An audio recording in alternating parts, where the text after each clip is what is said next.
이 시간 오늘 우리에게 주시는 말씀은 잠언 10장 8절의 말씀입니다. 한 절의 말씀이고요. 잠언 10장 8절의 말씀, 한 절의 말씀을 함께 나누도록 하겠습니다. 다 함께 10장 8절의 말씀을 읽도록 하겠습니다. 마음이 지혜로운 자는 계명을 받거니와 입이 미련한 자는 멸망하리라. 아멘. 말로 깎여지는 말씀이란 제목으로 우리 함께 은혜를 나누도록 하겠습니다. 주일 야고보서 우리 말씀을 통해서 계속해서 말에 대한 말씀을 들어왔습니다. 그리고 그 말에 대한 중요성을 우리 함께 나누고 있었습니다. 오늘 이 시간에도 본문의 이 잠언 말씀에 나와 있는 이 말의 중요성에 대해서 함께 나눌 때 다시금 그 말에 대해서 생각하고 말에 대한 중요성을 다시 한번 우리 마음 가운데 새기고 돌아갈 수 있는 이 시간 되었으면 좋겠습니다. 제가 이 말씀을 준비하면서 오늘 본문 말씀 10장 8절을 읽는데 저는 개인적으로 참 의아한 생각을 가졌습니다. 한 번만 제가 더 읽어보겠습니다. 마음이 지혜로운 자는 계명을 받거니와 미련한 자는 입이 미련한 자는 멸망하리라. 아멘. 우리 성도님들께서 만약에 이 한 줄을 적는다고 하신다면 어떻게 이 한 문장을 이어나가시겠습니까? 제가 만약에 생각하고 이해할 때는 마음이 지혜로운 자는 계명을 받거니와 라는 앞문장을 적었다면, 제가 만약에 적는다면 뒷문장은 이렇게 적어 나갈 것 같습니다. 마음이 지혜로운 자는 계명을 받거니와 마음이 어리석은 자는 계명을 받지 못하리라. 아니면 아니하리라. 이렇게 문장을 이어서 적어 나갈 것 같습니다. 제가 생각했을 때는 이런 내용이 나와야 이 한 문장이 자연스럽지 않을까 싶은데, 이 말씀 가운데 뒤따르는 그 말씀이 무엇입니까? 입이 미련한 자는 멸망하리라. 말에 대한 영역으로 이 말씀이 넘어가는 것을 볼 수 있습니다. 이 부분에 대해서 제가 그래서 이해하는 게 쉽지 않았는데 한 가지 전제를 달고 다시 한번 말씀을 보게 되었습니다. 무엇이냐면 이 잠언 10장 8절의 말씀은 졸면서 기록된 말씀이 아니라 지혜자를 통해 하나님께서 우리에게 주신 성경 말씀 아니겠습니까? 1.1획도 주의 말씀 권능 앞에서 오류가 없는 그 말씀임을 전제로 하고 다시 한번 생각을 해보았습니다. 말씀을 받는 것과 말에 대한 연관성이 있는 것이 아닐까라는 관점으로 다시 한번 돌아보았는데, 말씀을 받는다는 것은 우리 성도님들 동시에 무엇을 의미합니까? 생명을 얻게 된다, 이렇게 얘기할 수 있겠죠. 말씀은 하나님의 능력이고 생명이니까 말씀을 받는다는 것은 은혜를 받는다, 또 생명을 얻게 된다라고 이렇게 얘기할 수 있을 것이고요. 입이 미련한 것, 이것은 우리가 담임 목사님을 통해 계속해서 들었던 것처럼 말을 다스리지 못하면, 이 혀를 제갈물리지 못하면 정말 멸망하게 되는 것이라 이렇게 할 수 있는데, 그렇다면요, 이렇게 한번 정리해 보겠습니다. 생명으로 그리고 축복으로 이어질 받은 말씀을 잃어버리고 까먹어서 사망으로 멸망으로 가게 하는 것이 바로 말이라는 것이구나. 우리가 하나님의 말씀을 들음으로 생명의 길을 걷게 되고 정말 축복의 반열 가운데 서게 되는데, 그 말씀을, 그 은혜를 까먹게 해서 그 말씀을 내버리게 해서 멸망의 길로 가게 하는 그것이 바로 우리의 입에서 고백되는 말이구나. 이것을 알려주기 위해서 지혜자가 기록한 것은 아닌지 이 말씀을 한번 생각해 보았습니다. 그렇게 생각하다 보니 이런 기억이 있더라고요. 수련회나 아니면 부흥회나 말씀이 집중적으로 선포되는 그런 시간들 가운데서 강사 목사님들이 이런 말씀을 하시는 걸 자주 들었습니다. 은혜 받은 사람들, 말씀을 통해 은혜 받은 사람들은 사람 만나지 말고 집으로 곧장 가서 받은 은혜를 되새기라고, 이런 말씀을 많이 들었습니다. 사람을 많이 만나지 마라, 사람을 만나지 말고 곧장 가라 라는 건 무엇을 의미하는 거겠습니까? 말을 많이 하지 마라 라는 그런 의미 아니겠습니까? 이런 표현도 한번 들어보셨을 것입니다. 말로 다 까먹는다. 의도하든 의도하지 않든 내뱉은 그 말 한마디 한마디가 받은 은혜를 까먹는다라는 것은 우리 성도님들 경험해 보셨고 들어보셨을 것입니다.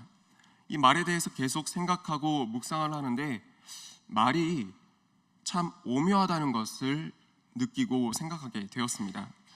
말이라는 것은요, 내 안에 이 생각을 거쳐서 입 밖으로 나오는 것이 말이라면 그 말이잖아요. 그런데 때때로 실컷 정리하고 결심한 이 생각과는 다르게 다른 말이 툭 튀어나온 때가 있습니다.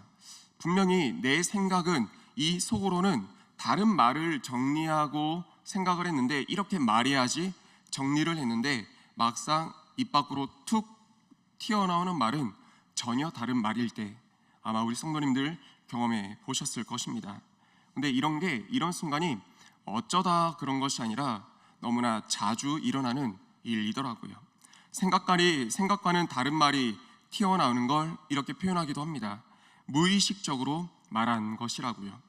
특별히 이 관련해서 어제 조금 부끄러운 시간이 있었습니다. 저 개인적으로 하나님 앞에서 참 부끄럽다라고 느꼈던 그런 시간이 있었는데 주일 어저께 일부 예배를 제가 드리면서 이 사회를 보고 사회 좌석에 앉아서 말씀을 들었습니다. 말씀 가운데서 눈앞에 보이는 실상을 말하지 말고 현실을 말하지 말고 히브리서 11장 1절 말씀에 근거해서 믿음으로 바라보는 그 실상을 고백하라고 우리 목사님 또 전해주시고 그 말씀을 이 마음 가운데 강하게 새겼습니다. 그리고 나름 다짐을 해보았습니다. 어저께 비가 굉장히 많이 내렸잖아요. 뉴스에서 주의를 줄 정도로 정말 폭우가 내리는 그런 시간이었는데 그러면 분명히 교회를 나오는 우리 성도님들이나 아이들의 발걸음에 영향을 주는 건 사실입니다. 그래서 일반적으로 이런 환경 가운데서 궂은 날씨 가운데서 생각하고 내뱉을 수 있는 그 말은 이런 말일 것입니다. 비 오니까 우리 성도님들 오시기 힘들겠다. 비 오니까 우리 아이들 적게 오겠다 라는 말이 지난 경험을 통해 할 수 있는 사실상 현실적인 말이고 실제적인 말일 것입니다. 그런데 어제 말에 대한 그 말씀을 듣고 나서 이렇게 속으로 말하기로 작정하고 정리해 보았습니다.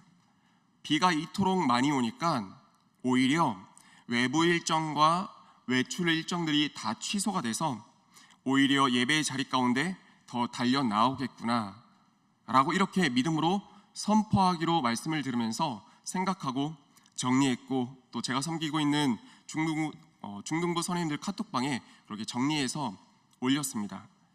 근데 정말 제가 깜짝 놀란 게 있었습니다. 뭐냐면요, 예배 끝나고 막상 제 입에서 정말 말 그대로 무의식적으로 툭 튀어나온 한마디 말이 있었는데 어떤 말을 제가 내뱉었을까요? 말씀을 들으면서 속으로 이렇게 말하지 말고 이렇게 선포해야지 정말 숱하게 다짐을 했는데 막상 툭 튀어나오는 그 말은 비 정말 많이 온다. 애들 적게 오겠는데? 이 말이 그렇게 생각하지 않았는데 입에서 툭 튀어나오더라고요. 이 말을 정말 무의식적으로 내뱉고 나서 화들짝 놀랐습니다. 화들짝 놀라서 제가 다시 한번 이렇게 얘기했습니다. 맞다, 오늘 주신 말씀대로 믿음으로 선포하기로 했는데 제 스스로가 너무나 깜짝 놀라고 이 말씀 다짐한 게 조금 전인데 하나님 앞에 부끄럽더라고요. 우리 성도님들은 혹여나 그러신 적 없으신지 한번 생각해 봅니다. 하나님의 말씀을 들으면서 은혜 받아서 결단하고 다짐하기도 하고 그래서 이 말씀을 근거로 앞으로 어떻게 살아가겠노라고 결심하고 그런 시간들 있으셨죠. 힘들고 어려운 상황이라 할지라도 지금 이 순간의 현실을 바라보면서 힘들다, 죽겠다 라는 이런 말을 하는 것이 아니라 말씀에 근거해서 오히려 감사를 고백하고 믿음으로 선포하기를 결심하고 결단하는 지난 우리 성도님들 삶이 있으셨을 것입니다. 근데 그런 숱한 결심 가운데서도 우리 입술에서 툭 튀어나오는 그런 말은 무엇입니까? 말씀 조금 전에 은혜 받았는데 툭 튀어나오는 그 한마디, 아 힘들어. 믿음 없는 말, 부정적인 말, 조금 전 들은 그 말씀은 난데간데 없는 그런 말이 우리 입술 가운데서 툭 튀어나오지 않습니까? 정말 저의 부끄러운 제 삶의 이야기입니다. 분명히 생각하고 결심과 다르게 이 무의식적으로 부정적인 말들이 툭 튀어나온다 해도, 무의식적으로 튀어나온 말이라 해도 그것이 없어지는 건 아니더라고요. 말의 힘이라는 것을 느끼게 됩니다. 그 말이 입 밖으로 튀어나오는 순간 듣게 되는 존재가 있습니다. 바로 저 자신이더라고요. 제 입에서 무의식적으로 튀어나와도 제 귀가 그 말을 듣고요, 그 말에 나의 감정이 지배되고 행동으로까지 이어지게 되더라고요. 말씀을 듣고 그 은혜 받아서 힘이 났는데 나의 입에서 내뱉어진 그 다시금 듣게 된 그 한마디가 다시금 나 자신을 그 현실이라고 하는 문제에 빠져들게 하더라고요. 어떠신지요, 우리 성도님들? 그런 경험 없으신지요? 이스라엘 백성들 정말 이와 같은 상황의 연속 아니었습니까? 이스라엘 백성들보다 하나님의 크신 은혜를 경험한 민족 또 어디 있겠습니까? 그런데 문제를 만날 때마다 앞전에 받았던 은혜 난데간데 없이 그들의 입은 한마디 한마디씩 부정적인 말들을 내뱉습니다. 자기 자신도 그 말에 얽혀가고요, 옆 사람들 또한 그 말을 듣고 있고 함께 말하고 있는 옆 사람들 또한 그 말에 얽혀가면서 하나님의 그 은혜의 발걸음을 끌어내고 멸망의 길로 가는 것을 말씀을 통해 너무나 잘 볼 수 있습니다. 그리고 신약으로 넘어와서도 바리새인들이나 유대인들이나 정말 그런 모습이 있는 것을 봅니다. 예수님의 말씀에 대해서 할 말을 잃을 정도로 반응하지 않습니까? 그런데 그 말씀을 듣고 말은 잃었는데 구차한 말을 내뱉으면서 진리를 날려버리고 예수님을 떠나보내면서 멸망의 길을 걷는 그들이 바로 신약의 바리새인들과 많은 유대인들이었습니다. 스데반이 설교를 했을 때도 그 모인 무리들 그 말씀을 들었을 때 성경은 이렇게 기록합니다. 마음이 찔렸다고요. 근데 그 찔린 마음 가운데서 이 사람들의 반응은 이것이라고 기록을 합니다. 이를 갈고 큰 소리를 질렀다고요. 말씀을 받고 반응을 했을 때 다른 반응이었으면 좋았을 것을 자신들의 분노로, 자신들의 말로 그 말씀을 다 엎어버리고 찔림이라고 하는 성령의 어루만지심을 덮어버리고 오히려 멸망의 길, 스데반을 죽이는 그 길로 가는 그 말씀을 보게 됩니다. 이와 관련해서는 너무나 정반대의 모습 또한 성경에 기록되어 있죠. 사도행전 2장 말씀에 보면 베드로가 말씀을 전했을 때도 함께 모인 그 무리가 마음에 찔렸습니다. 그런데 너무나 다른 반응이 나타납니다. 스데반을 둘러싼 사람들은 이를 갈고 소리를 치며 그 말씀을 덮어버렸는데 이 베드로를 둘러싼 이 3,000명의 무리들은 우리가 어떻게 해야 되겠습니까? 우리가 어찌할꼬? 라고 반응하면서 말씀에 반응하는 것입니다. 말씀에 더 반응하기 위해서 말을 고백하는 것입니다. 그렇게 했을 때 성령의 역사가 나타나 있고 3,000명이 구원에 이르는, 무엇과도 바꿀 수 없는 하나님께서 구원해 주신 그 축복을 누릴 수 있는 그 말씀을 우리 말씀 가운데서 보게 되지 않았습니까? 우리 성도님들, 언제나 말씀 앞에 서 계신 우리 성도님들이심을 믿습니다. 이 시간 가운데서도 주의를 통해서도 SNS 수많은 미디어를 통해서도 말씀 가운데 서 계시는 우리 성도님들이시지요. 많은 말씀을 듣고 계시는 성도님들, 그리고 은혜 받고 계시는 성도님들이시지요. 그런데 한번 질문 드려 봅니다. 그 들은 말씀들을 온전히 내 것으로 계속 축복의 그 길로 가는 그 여정 가운데 사용하고 계신지, 아니면 이 입으로 나오는 말 한마디 한마디로 은혜의 말씀을 깎아내고 있는 것은 아닌지, 깎아지고 있는 것은 아닌지 한번 생각해보며 돌아보길 원합니다. 우리의 지난날의 습관과 태도와 말버릇이 오늘 말씀의 은혜를 받아서 변화되고 축복받을 나의 앞길 가운데 장애물이 되어선 안 되지 않겠습니까? 생각을 해보니까 왜 이렇게 툭 튀어나오는 그 말이 말씀과 반대되는 말일까?